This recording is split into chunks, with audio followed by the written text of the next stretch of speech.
Commission. It is 4 p.m. On April 1st. I'll call the meeting to order. Mr. Kearns? Yeah, we'll call the roll here. Mayor Blazer? Here. Ryan Austin is excused. Lee Tao? Here. Eric Dobbin? Here. Ben Gaudreau? Thad Kupashak? Here. And Jeff Marutz is excused. That's 5. We have a quorum. All right, thank you very much. First item of business is approval of the report from March 4th, 2024 Plan Commission meeting. What are your wishes? So moved. Second. We have a motion and a second. Any additions or corrections? Seeing none, all in favor say aye. Aye. Aye. Anybody opposed? That motion carries. We're on to item 2, 24-000234, Valvoline LLC, request for a site plan review to construct a vehicle service shop at 1140 East Riverview Expressway, parcel ID 3411798, Community Development Department. Thank you. I forgot to note at the start of the meeting that we do have a member of our staff, a new member of our staff that replaced Carrie. This is Elizabeth Edwardson, not to be confused with Carrie Edmondson. Liz has been with us for about 2 weeks. She'll be the associate planner for the city, and part of her role will be to assist with the staff reports and possibly start presenting on some of the items for Plan Commission as well. Again, very similar to what Carrie did previously. So she's hopefully just observing now, and she'll get to know you and probably be communicating and sending packets out and things like that the longer she's with us. Welcome, Liz. Moving on to item 2, as the mayor noted, it's a request to construct a new Valvoline service shop on the corner of 12th and East Riverview Expressway. This parcel was a outlot from the Shopco development that the current Shopco owners own and now are obviously transferring for the Valvoline project. The use vehicle service shop is permitted in the B2 General Commercial District. However, with any new construction, we have to perform a site plan review, architectural review, plan of operations, and zoning permit. And looking at the site, it's a fairly small building. It doesn't have a ton of parking, but there are 2 service doors on each side of the building, east and west. It's somewhat of a drive-through facility where you'd come in on one side and exit on the opposite side, and somewhat is like a drive-through in that regard, where they have a drive aisle along the front of the property, and then they obviously it wraps around the site through the facility. They also have shared parking or shared access with the site to the south and to the west, which again is how the current form is now, right? The site currently is entirely asphalted, impervious surface, and they will be remaining some of that shared parking and shared access which currently exists. They've submitted this along with the landscaping plan and other plans per our ordinance, and you can see they are placing some additional landscaping and trees on site. I'll speak to this in a minute shortly. This is the site in its current form. Again, primarily all parking. These were overflow parking lots for Shopco when it operated. So in reviewing this request further, all dimensional standards are met. Ingress egress is appropriate. The way it's proposed, parking requirements are met. I do want to note that it may involve relocating one of the stalls or removing one of the stalls that's slightly in front of the building. We have a requirement that says no more than 50% of the parking can be located within the front yard with Plan Commission approval. So we do recommend including that. Plan Commission grant that exception for up to 50%, but that still also means that they may have to relocate one stall or remove one stall entirely, and they'll still meet the parking ratio in doing so. They note for their landscaping plan that some existing wooded vegetation is being maintained. We need to specifically know what that vegetation is to ensure that the street frontage landscape requirements are met. So we've asked that they submit an updated landscaping plan. The building itself contains aesthetically appealing features with different glazing and brick-like material and ephes. and so we do feel the architectural standards are met. The other exception that they have to request is that overhead doors are permitted to face the street. This is something that Plan Commission can approve, and we do recommend that they do so, specifically that those doors are allowed to face 12th Street South. The refuse enclosure is screened, that's met, and they do slightly exceed the foot candle lighting requirement with the adjacent commercial properties, so we'd ask for an updated lighting plan for that. Here's some renderings of the site. You can see that the office area or the entrance area is on the north side, which is good to see closer to Riverview Expressway.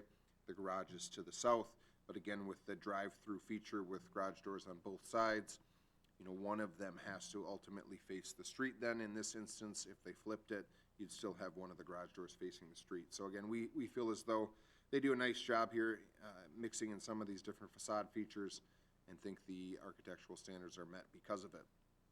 With that being said, we're recommending approval with several of the conditions that I went over, specifically to grant the 2 exceptions and resubmit both a lighting plan and a landscaping plan meeting the requirements. Thank you. I'll note also we do have members, the applicants online, if the commission does have further questions for the applicants. Thanks. Thank you. Go ahead.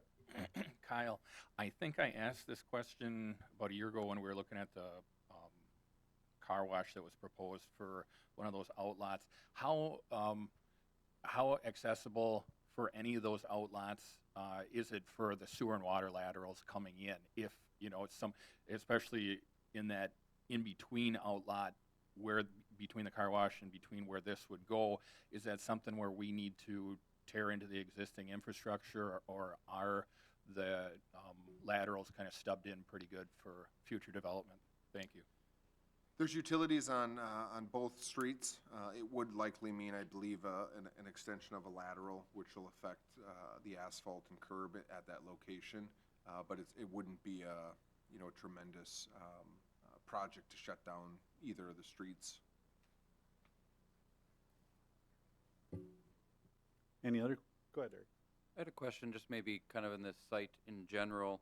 How do we have any, I know we do site plan review for all of them, but with all of these lots kind of connected with, I know in here it's kind of a drive aisle in between, you know, the Harbor Freight area and that, is there any kind of site plan that shows how that traffic's gonna flow between these parking lots? Or do we have any say on that? Yeah, so when we approved, this would have been about 6 months ago, we approved some improvements to Shopko, the back of the loading docks for 2 additional tenants.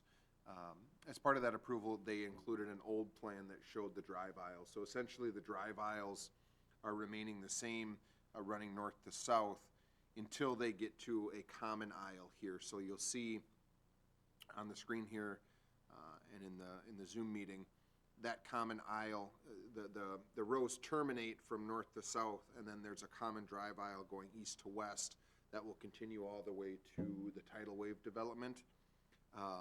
And the difference is that here you have to go south to exit by Harbor Freight. If you're going west, you'll have to exit on the private drive just west of what would be the tidal wave development. So the benefit to allowing shared parking here and shared access is that we're not creating additional curb cuts to serve the site, more so preserving acreage for green space, and that's why we do permit the shared parking and shared access in this instance. I will note that all 3 sites, I believe, do have an existing easement in place for access, so they will be able to maintain that in perpetuity, and we look at that as being efficient or sufficient for access. Thank you. Any other questions? Go ahead, Dennis. Okay, thank you, Mr. Mayor. Kyle, did the fire department, did they voice any opinion with any problems with you know, for the trucks to get in and out? To my knowledge, no. We usually do a plan staff meeting, or and sometimes we'll just forward the information to all the department heads No, nothing was received in this case. Okay, thank you. Kyle, as a follow-up to Dennis's question, there isn't going to be any vision triangle issues. They're set back enough that there shouldn't be anything, correct? Correct. They've got about a 90-foot setback off of 12th, and they'll have about a 55-foot setback off of the expressway. Any other questions? Ben, do you have any questions? I do not. Everything that was posed, that were kind of questions that I had, especially with the traffic flow in there, but I think that was kind of addressed. Thank you. So seeing no other questions, what are your wishes? I'll make a motion to approve with the staff recommendations as outlined here today. I know the packet had 6, but I know up there had 7. I think the difference was to allow the parking up to 50% movement. So I would just go with those recommendations. I'll second it. So we have a motion and a second to approve with recommendations. Any additional comments? All right, seeing none, everybody in favor say aye. Aye. Any opposed? Say nay. Okay, that motion carries. We're on to item 3, which is 24-000246, City of Wisconsin Rapids, request for a site plan review to construct a park improvements at Mead Park, 311 17th Avenue South, parcel ID 3402825. Mr. Kern. Thank you, Mayor. Plan Commission is the acting body to approve all city-owned and park space improvements. So this is before you to do just that. The Parks Department is looking to install 6 pickleball courts, kind of in one structure, a picnic pavilion and eventual playground at Mead Park. This property is zoned P1, which is our park district. Parks and accessory uses are permitted in that district. However, again, we still have to do a site plan review for our zoning code, and then statutorily we have to review all improvements again within the park space. Here's a site plan of what's proposed. You can see the pickleball courts there. While they're shown as being individual here, on the next slide you'll see that they are part of a group of structures. The picnic area is shown, as well as the playground, which are located closer to the splash pad. I'll note that both parking lots, one for the splash pad and the second one here to what would be the north of the site, are existing. So this is the more in-depth drawing now. I think it was the most recent one, which shows the canopy shade structures on the east rather than the west, and tying into the sidewalks to access the parking lot to both the north and the east. I believe this footprint is a little bit bigger than the one that was discussed in your packet. We did not have this at the time that the packet was public. However, it wouldn't change our recommendations or review. In reviewing the standards, they're met. The site is 29 plus acres. Again, there's existing access from the north and from the east to all the park improvements. I'll note that street frontage building and parking lot landscaping is not required, as this isn't considered a building, rather an accessory use. Again, that the park use exists, and that it's not a parking lot. I will note that the Parks Department is still going to be planting 13 trees throughout the entirety of the park, 7 or 8 of them which will be located near the pickleball courts. So that being said, the review wasn't substantial in this case. We are recommending approval with a few conditions, most of which are standard and are identified in the staff report. Thank you. Good. Kyle, I got a quick question. In terms of the parking lot off of Alton on the north side of the proposed structure, how many parking stalls do we have for that? And I guess the reason why I ask is because when the pickleball players have their outings, they man the courts all the way. So, you know, if you got people on every single court, that would be 246 times 4, that's 24, and potentially 24 cars plus alternates. So, I mean, there's, you know, what I guess where I'm getting with that is what I don't want to do is have overflow parking off of 14th Street and then now taking parking spots from people that would be going to the splash pad, you know. So if there is, if we're able to accommodate, you know, a large number, that would be wonderful. And I see kind of in the drawing in the packet here where it looks like there might be, for stormwater retention, almost like a natural kind of a buffer from that other parking lot. If we can draw everybody who's playing pickleball to the north parking lot and have that accommodations, that would probably be the best scenario with that. But like I said, you know, it'd probably project up to 30 cars per event whenever they get together. Yeah, and we had the same thought in regards to the users of the pickleball court, and that's outlined in Standard 4 regarding parking. So there are 33 total stalls in that northern lot, and I noted the same thing, that if you have all 6 pickleball courts full, you've got 24 people. Sure, some might carpool, but we'd have an additional 9 stalls above the 24 for alternates for other users of the park space. So I do feel as though parking would be adequate in just the north lot and wouldn't be impacting the eastern lot off of 14th if you know, it's a sunny day and the splash pad's open. I do want to point to the change. You noted that the stormwater is going to be graded into the east, south and east side. I think that's changed now with the newest drawing where we've shifted the canopies to the east side of the site closest to the 14th Avenue parking lot and tied in with the sidewalk. So I believe the stormwater is now going to be shifted to the south and west side of the site, which makes more sense that you wouldn't have a depression next to one of the lots unless you wanted to create that separation. So I think engineering and the Parks Department feel as though making sure access to both lots is paramount versus creating a buffer in between. So that's why it's somewhat been redesigned and things have shifted as the way it's proposed on the screen.